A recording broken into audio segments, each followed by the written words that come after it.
Le 25 juillet 2020, Marc Lavoine, 57 ans, épousait Elaine Papin, une romancière de 24 ans devant la maire de Paris Anne Hidalgo, dans la mairie du 5e arrondissement. Amoureux, ils exposaient pour la première fois leur idylle au grand jour.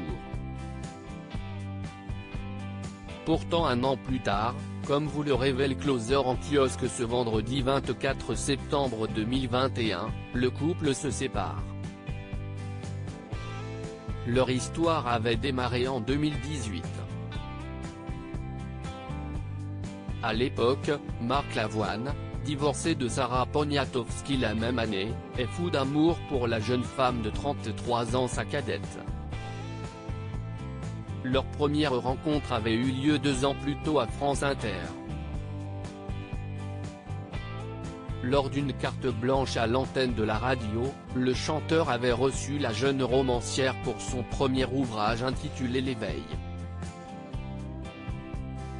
J'ai rencontré mes propres symptômes, une solitude, une forme d'inadaptation au monde, et la violence d'un amour qu'on n'arrive pas à montrer.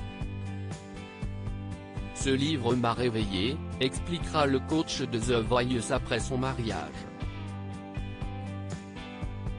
5 ans plus tard, ils se disent oui lors d'une cérémonie privée.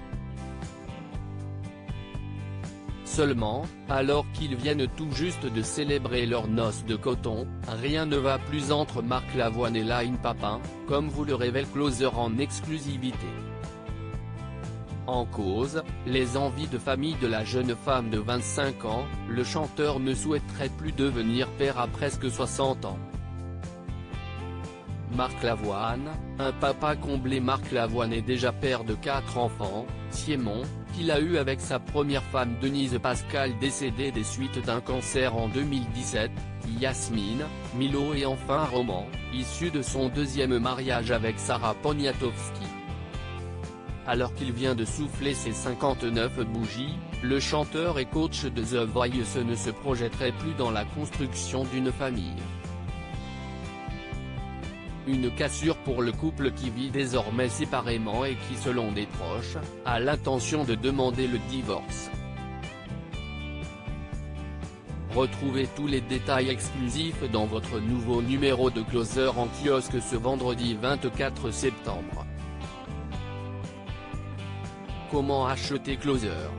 Votre magazine est en vente à partir du vendredi 24 septembre chez votre marchand de journaux, sur Android, iPad et sur Kiosque Mag.